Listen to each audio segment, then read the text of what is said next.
Following the release of the Stranger Things finale, the truth surrounding Eleven's fate became finally revealed to the audience. Yet, the confirmation of that fate remained elusive. The Duffer Brothers chose to maintain silence instead of certain knowledge, thereby leaving the ultimate chapter of Eleven's story entirely in our hands. As a result, we are left to ponder whether she offered her precious life to safeguard the individual she cherished, or whether she managed to survive and vanish into a tranquil, quiet world of solitude, just as the final narrative suggested. With the thrilling journey now fully completed, it is high time for us to delve deeper into the numerous theories, the intricate symbolism, and the possible truths that may be hidden right between the lines. From the moment Eleven was born, she was never free. Tested, hunted, and shaped into a weapon, her life was defined by pain and survival. Carly's words lingered with her, the idea that the only way to end the nightmare was to become its final cost.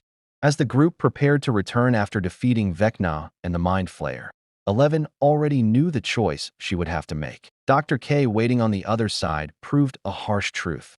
Evil doesn't disappear, it evolves. Even if one threat fell, another would rise to claim her power. Eleven understood that as long as she lived, her friends would never truly be safe. By sacrificing herself, she wouldn't just save them. She would end the experiments, protect future children, and erase the project from existence forever. There are moments when silence speaks louder than words. Eleven's farewell to Mike wasn't filled with hope, it was filled with acceptance. Her tears, her steady breath, the way she closed her eyes and embraced the inevitable, it all felt painfully real. The echoing scream as the Upside Down collapsed wasn't just sound, it was finality. This didn't feel like an illusion. But then, it felt like the other path. In Mike's final tale, Eleven survives. Carly has a change of heart. A plan is formed. An illusion is cast.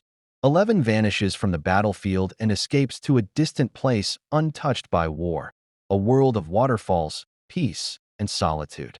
A life where no one is chasing her. A life she was never allowed to live. Yet Mike is the storyteller. And sometimes, stories aren't truth, they're survival. Sitting beside Hopper, unable to bear the weight of Eleven's choice, Mike creates an ending he can live with. Hopper tells him there are two roads, guilt or acceptance. Mike chooses hope. And as he closes the book, tears falling, it becomes clear, this story wasn't When everything proof. has been said and healing. done, The evidence clearly points towards one extremely heartbreaking truth. If Eleven had managed to live, she would have been hunted relentlessly by the authorities. Her blood, her immense power, and her very existence would have continued the vicious cycle of pain and suffering that plagued her. Elaware knew that protecting the people she genuinely loved meant letting them go and facing the consequences. Therefore, she stood her ground, determinedly ended the story herself, and silenced the voices that sought to exploit her story for their own sake. The Duffer Brothers may never confirm the truth of these speculations, but there are times when the saddest endings are often the most honest and genuine ones.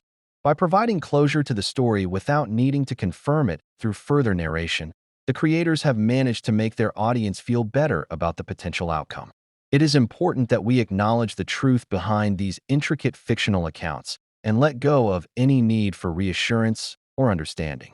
Instead, let us focus on the resilience, strength, and compassion that we, too, can draw from these touching stories.